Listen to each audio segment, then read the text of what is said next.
After nearly 40 years, Justice Minister Ronald Lamola has reopened the inquest into the deaths of the Cradock 4. The department says the decision was recorded and recommended, by the National Prosecuting Authority.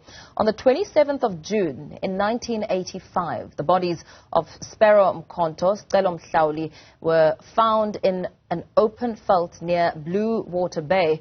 A few days later, Fort Calata and Matthew Goniwe's bodies were discovered near Summerstrand. The four had gone missing after attending a meeting of the United Democratic Front in Gqerbeha. The families say the inquest will hopefully reveal the truth and bring nearly 4 decades of searching for answers to an end. Joining me now is Tumani Calata, Fort Calata's daughter. A very good morning to you. Thank you so much for your time. It's a long overdue development. What does this move by Minister Ronald Lamola mean for the families? Good morning, Paul. To us as the Cradock 4 families, it is a welcomed move from the minister. We have been, I know I can speak for my mother and the other widows when I say that they have been waiting for some form of justice for their husbands, and we as the children have been waiting also for some form of justice for our fathers. And to have the inquest then reopened after so many years, and during this time that we are, it is welcomed by the families.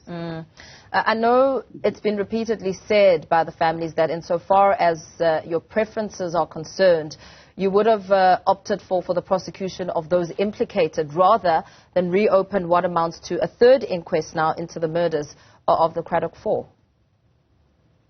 Yes. It is unfortunate that it did not happen in that manner.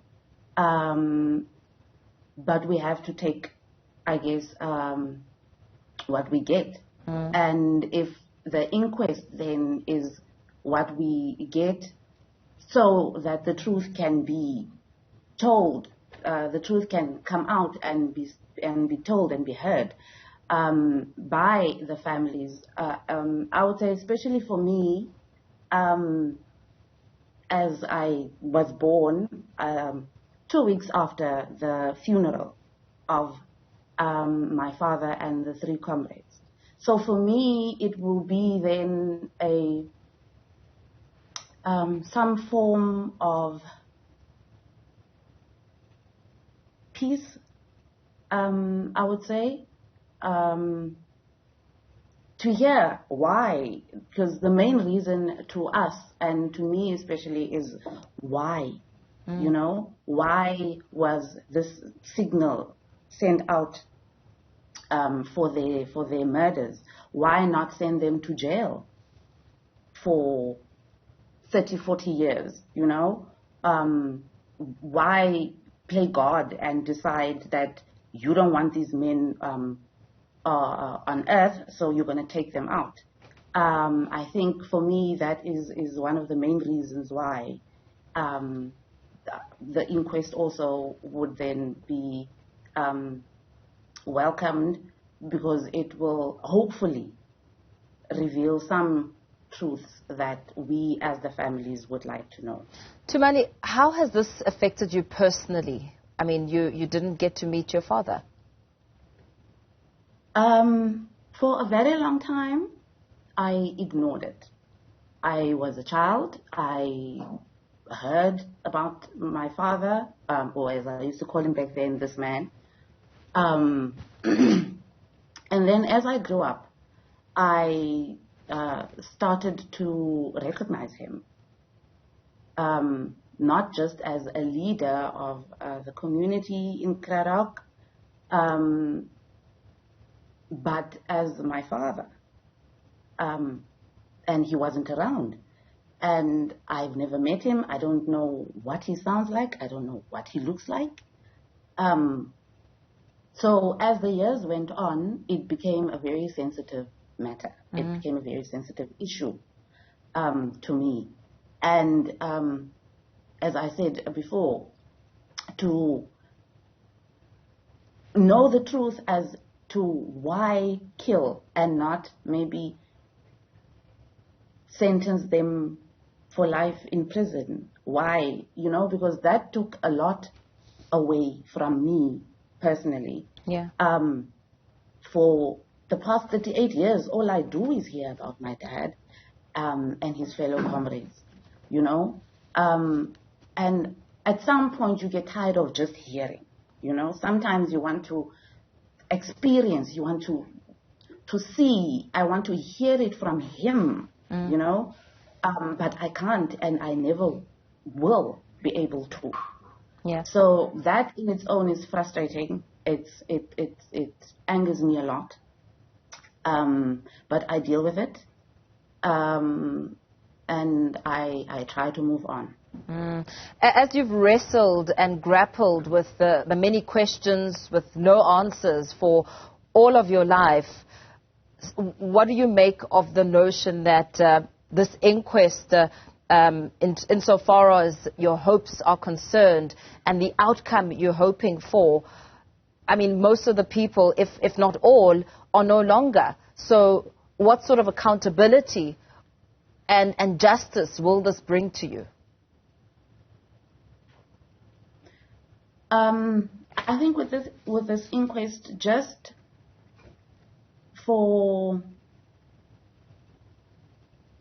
people to be named, people that were involved to be named, so that we, as the families of these four men, can know who, why, why them, who was at the top, who gave out the signal, who made the decisions. Obviously, there's no one now to take accountability for what was done 38 years ago, but just for the truth to be out there, because there's nothing better than the truth, and to be able to know who and why and when. I think for us would be one of the things that will help us as the families move on and try to live with less hurt. So as you seek closure and try and find some healing after years of so many unanswered questions, grappling with emotions, I mean, it sounds like a roller coaster that you've had to endure since the day you were born. How will the outcome or the information that comes with it change your life?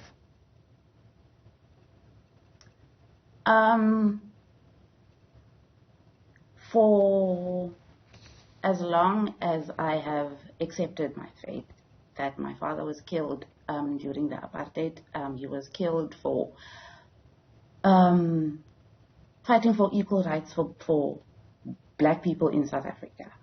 White men then decided that they're not going to stand for it. He must go.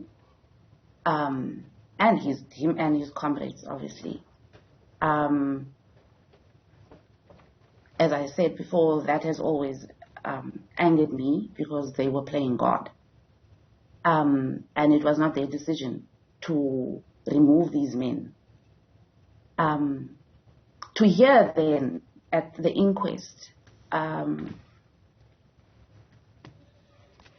this information, to know,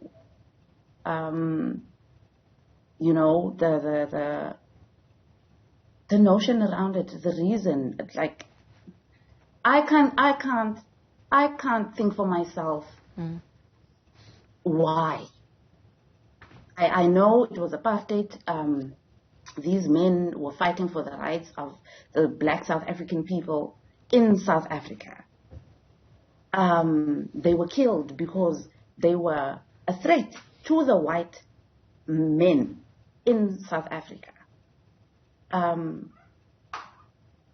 But surely that can't be the only reason.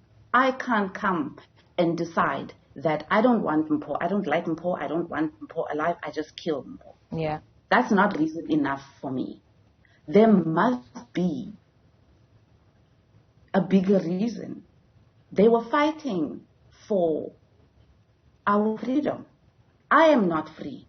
I haven't been free in South Africa for the past 38 going on 39 years. You know? My mother isn't free. My brother, my sister, my family, my friends, no one is free, you know? But my father and his comrades were then killed because they were fighting for our freedom. I find it's pointless to me why they were killed, because I'm not free, you know. So what I am hoping with the inquest then is to get a deeper meaning into their killings, you know. I know there probably won't be one, except for that they were a threat to these white men in parliament or wherever they were. But that's what I'm hoping for, and I'm hoping that our government will, at least in this time, free us. Yeah. It's been nearly 4 decades, Tumani. How has your family remained hopeful? How has your mother persevered in the hope that one day this day would come? With prayer, Mpho. My mom is a firm believer in God. She believes in prayer. We are firm believers in prayer. We believe in God as well. She prays. She talks to God. She asks. She tells him. She would often tell you that she dreams. And in one of her dreams, she had a visit from my great-grandfather, James. And he had then given his pain to Ulukanyo, who is my brother, in my mother's dream. With that dream, my mom then believed that Ulukanyo is meant to bring peace and closure to the families, to the Cradock 4 families and all the other families that were affected during apartheid. Yeah. And very lastly, before we let you go, sorry to cut you there, in terms of preparation and just getting ready for this matter, how are you preparing? What processes are you following as families?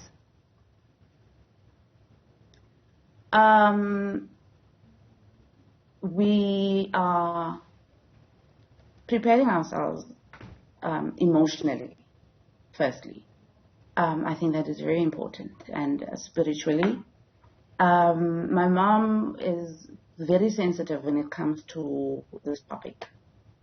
So what we as the Calata family are doing is trying to prepare my mom emotionally, that she be ready for the inquest.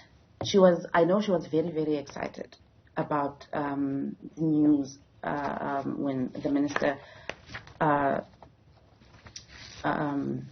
said that